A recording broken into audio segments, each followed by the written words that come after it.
Halo teman-teman, kembali lagi bersama saya di kanal kelas online. Nah, kali ini ada kasus laptop compact ya. Jadi ketika ini dinyalakan, eh, pas itu nyala seperti biasa ya, cuman dia mati ya, langsung mati beberapa detik mati atau beberapa menit mati ya. Itu biasanya terjadi pada prosesornya ya. Nah, prosesornya overheat atau terlalu panas, dan eh, solusinya yaitu pakai yang namanya thermal paste ya, atau thermal pasta ya. Nah, thermal pasta itu seperti yang ini, seperti ini ya. Nah, ini thermal pasta. Nah, itu saya sebenarnya sudah ya, prosesornya sudah memakai thermal pasta, tapi masih terjadi eh, mati lagi ya.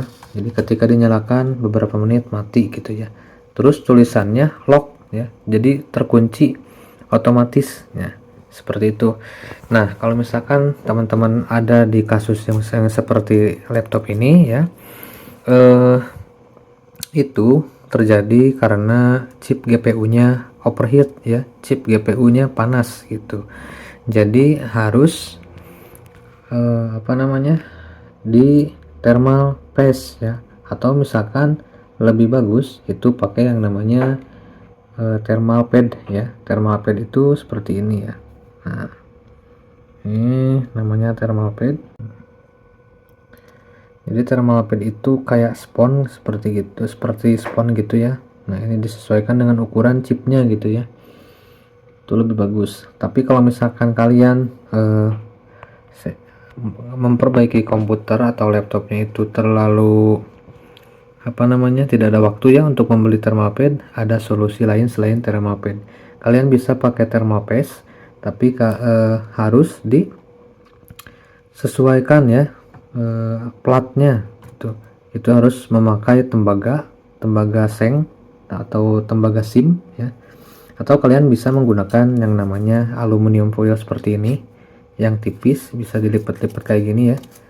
Nah, dilipat-lipat kayak gini, lalu kalian pasangkan ke chipnya, di belakang chipnya. Jadi chipnya di thermal dulu, setelah di thermal baru ditutup dengan ini ya. Ini didapat dari casing laptop yang sudah rusak ya. Jadi ini bukan kertas aluminium foil, bukan ya, ini seperti kayak seng gitu ya. Nah, kayak seng seperti itu ya. Itu kenapa harus pakai aluminium foil atau tembaga, karena supaya panasnya tidak menyebar ya. Jadi aluminium foil sama tembaga itu adalah bahan yang paling mudah untuk meresap itu ya, dan menjadi penghantar panas ya, jadi dingin ke mesinnya gitu ya. Nah, kita coba lihat dulu ya, ada di balik sini ya.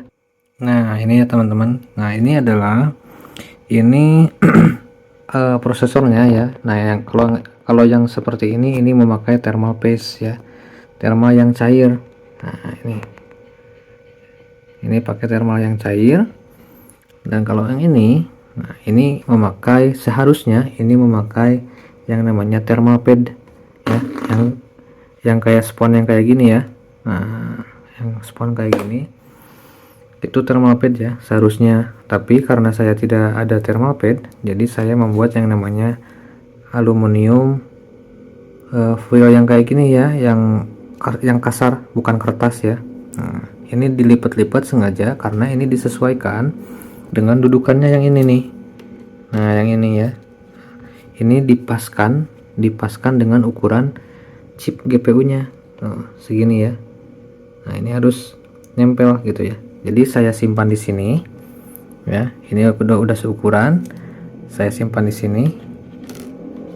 Nah, seperti ini.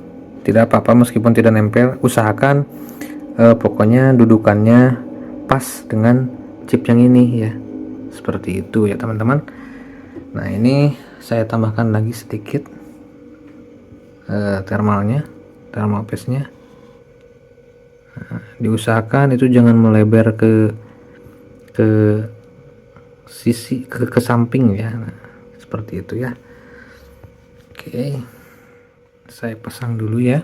Nah, ini kan seperti ini.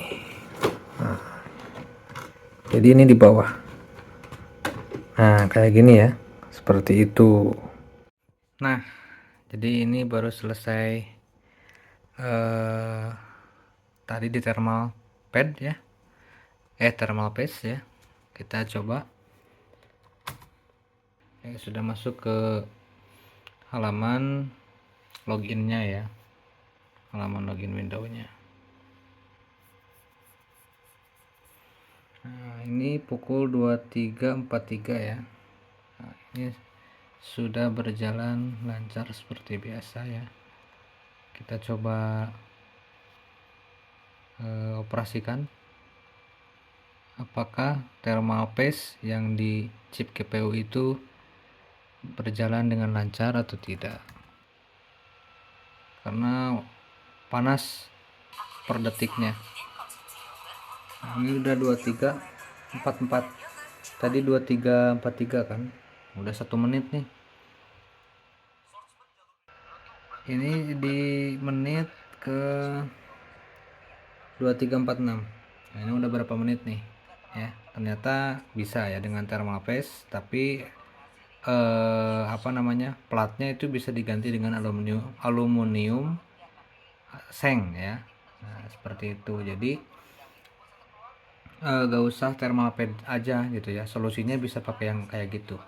Oke, terima kasih ya teman-teman, jangan lupa like, subscribe, dan share ke teman-teman yang lain.